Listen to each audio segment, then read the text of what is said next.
Amados irmãos e irmãs, como já vinha falando antes do ato penitencial, a liturgia da palavra de hoje, eu diria, uma liturgia muito forte, né?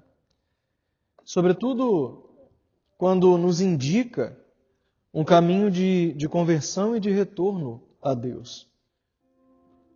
E a palavra de Deus faz conosco ali um caminho pedagógico, apresenta a misericórdia do Senhor, mas antes nos mostra que há uma condição sem a qual a misericórdia não pode nos alcançar.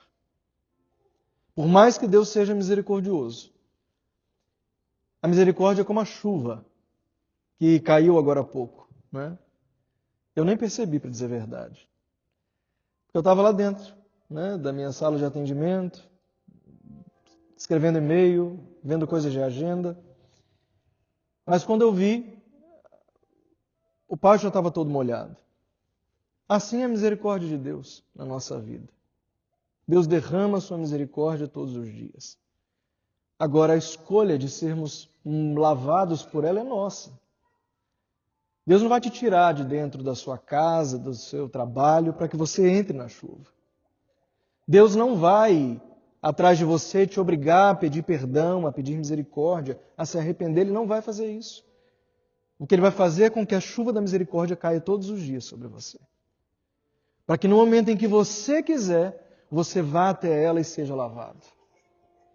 E esse momento, meus irmãos, é de fato um momento de uma decisão nossa. De romper com as estruturas de vida, de erro, com as quais nós temos vivido, e de fato estarmos dispostos a mudar de direção. A palavra conversão significa isso, né? Ela vem do grego metanoia, e significa isso, né? Mudança de mentalidade e mudança de atitude. Mas no português a palavra conversão e no espanhol também a palavra conversão é isso, é você mudar de direção.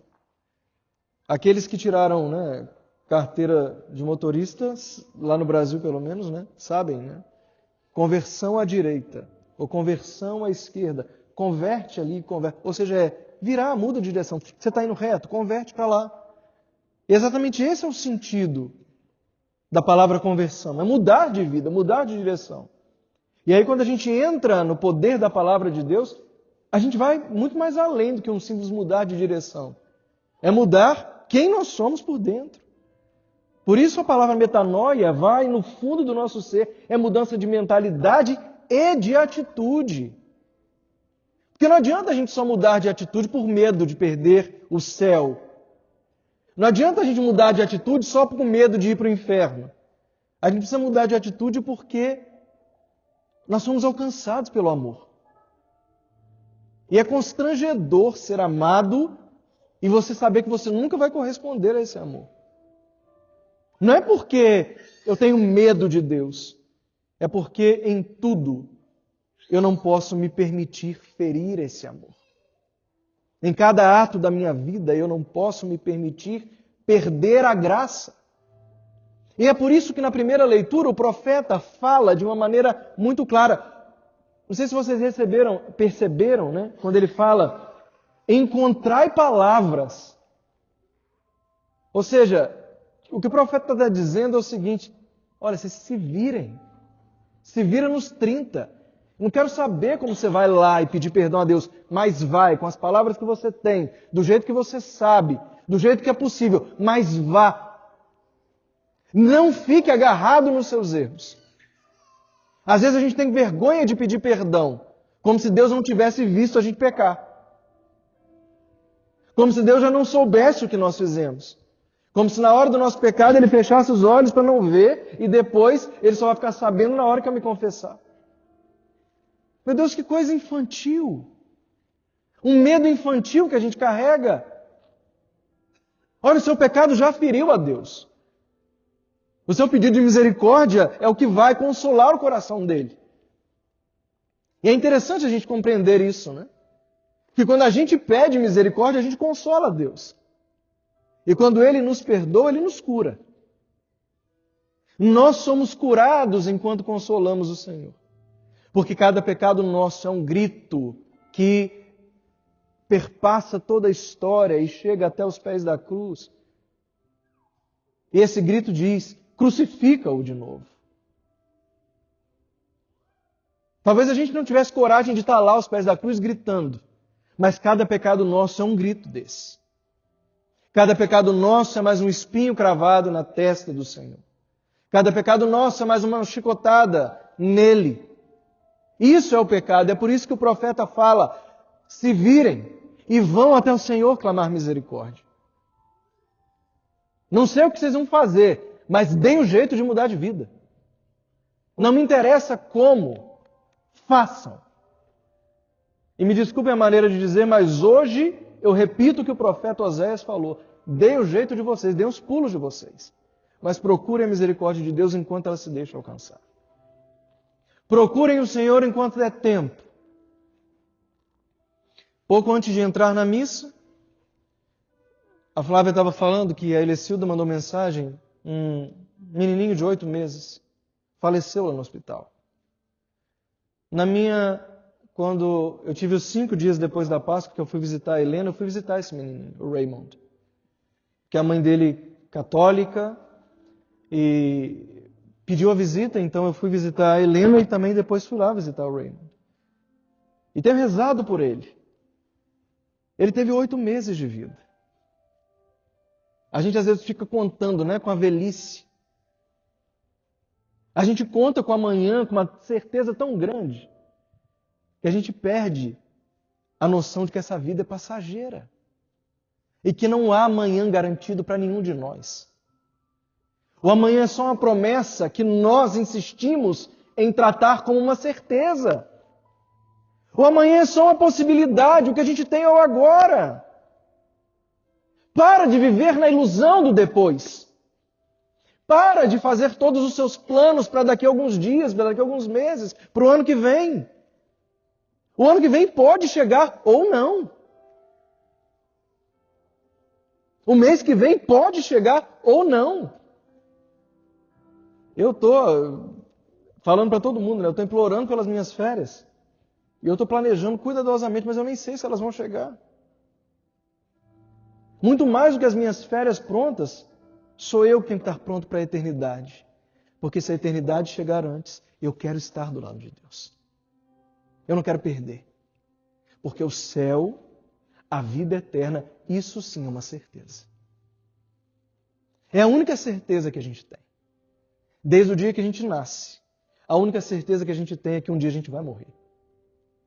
O que vai ser, quanto tempo a gente vai ter entre essas duas realidades, a gente não sabe. E a grande verdade é que nada no meio desse intervalo importa, senão a gente aproveitar o hoje para voltar o coração ao Senhor. E meus irmãos, isso é muito sério, porque o povo de Deus não sabia o que fazer. Jesus já estava dizendo que eles seriam perseguidos. Olha, se te perseguirem aqui, corre para outra cidade. E aí algumas pessoas entendem o que Jesus falou para aqueles discípulos como uma predição de que ele iria voltar, né, logo. E ele fala, né, que eles não percorreriam nem todo o caminho de Jerusalém até que o Senhor voltasse. Muitos não queriam fazer nada, não queriam mais trabalhar, eles ficaram ali, né? Não, ele vai voltar logo, ele falou que ele vai voltar. A gente não tem que trabalhar, a gente não tem que cultivar, a gente não tem que fazer nada. E aí São Paulo chega com aquela frase, né? Quem não trabalha não deve comer. Aquilo era um povo que já esperava, que tinha uma certeza de que Jesus voltaria em alguns dias e achava que não precisavam fazer mais nada. Meus irmãos, acordem para a vida. A gente não sabe o tempo. O que Jesus está dizendo não é que ele ia voltar logo, é que eles tinham que estar preparados todos os dias. Jesus não estava falando de tempo, Jesus estava falando de estado de alma. Jesus estava dizendo para eles que não havia tempo a perder. Não havia mais tempo de esperar. E nós precisamos sair do estado, sair do modo de espera, para começarmos a viver da fé. Nós precisamos sair desse estado de paralisia espiritual que está pairando em cima de muitas pessoas. Quando a gente começa a abandonar a vida de oração real, diária, quando a gente começa a querer viver a fé só quando a gente está bem, só quando a gente está disposto para ir. Meus irmãos, cada perda dessa é um atraso que nós estamos tendo nessa corrida na qual nós estamos rumo à eternidade. Cada amanhã, na minha vida de oração, na minha vida de fé, na minha vida espiritual, meus irmãos, é uma perda. E é aquilo que Santo Agostinho fala, eu tenho medo da graça que passa, porque quando ela passa, ela não volta. Outras graças serão derramadas na sua vida, mas a de hoje não volta mais. Se você desperdiçar a de hoje, amanhã você já não tem mais. É como maná no deserto. O povo queria guardar para o dia seguinte, no dia seguinte estava estragado. E Deus dizia, para cada dia eu vou providenciar o seu alimento. Para cada dia eu vou dar o que você precisa. Não guarde. A bênção de hoje é para hoje. A graça de hoje é para hoje. Não fique tentando garantir o seu amanhã, somente com os olhos voltados para esse mundo. Garanta o céu, e o que vier amanhã vai ser bênção. Garanta o céu, e eu te garanto que amanhã o que vier será a bênção de Deus. E Jesus estava falando para pessoas que iriam ser mortas por causa dele. Jesus estava falando isso para pessoas que seriam perseguidas pelos seus próprios pais, filhos, irmãos. Jesus estava profetizando o início da igreja. Jesus estava profetizando que aqueles que o seguiam não iriam ter paz aqui nesse mundo. Ou nós nos agarramos à certeza de um céu que nos espera, ou nós vamos viver de ilusão, meus amados. Jesus foi muito claro com a igreja que nascia. Quem somos nós para pensarmos que a nossa geração não vai passar também pelas dores? O que o Senhor estava falando lá, Ele está dizendo hoje para mim e para você. Pare de dar desculpa para os seus erros. Pare de dar desculpa para os seus pecados. Pare de se justificar. Porque você não engana nem a você mesmo, quanto mais a Deus. Há desculpas que a gente vai vendo pessoas dando, né, para determinadas situações. Você olha para a cara dela e fala assim, mas nem você acredita nisso, né, meu filho? Eu vou ter que acreditar? O que é pior, será que Deus vai ter que engolir? Isso não vai. O Senhor hoje nos chama a maturidade na fé. Deixem de ser crianças na espiritualidade. Deixem de ser crianças na fé. Acordem enquanto há tempo. Voltem para Deus. O Salmo tem uma frase desse Salmo que sempre tocou muito meu coração. Dá-me de novo um espírito decidido. Um espírito decidido. Um espírito decidido que já não aceite mais voltar atrás.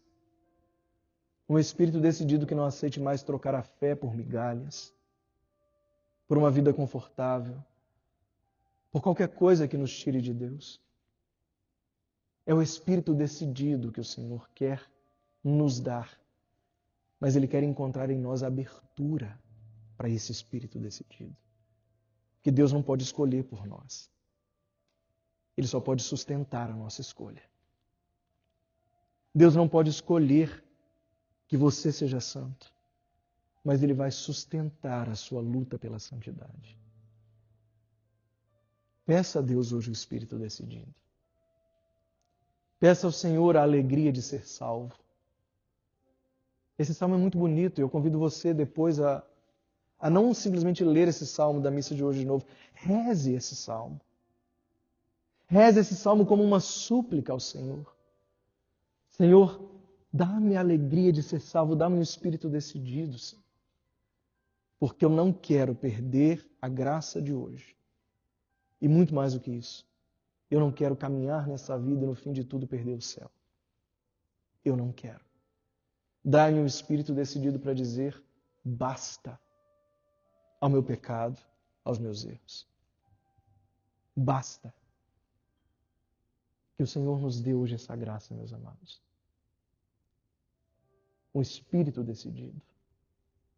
Um espírito de conversão que nos faça mudar a direção e nunca perder o norte da nossa caminhada, que é o céu. Amém.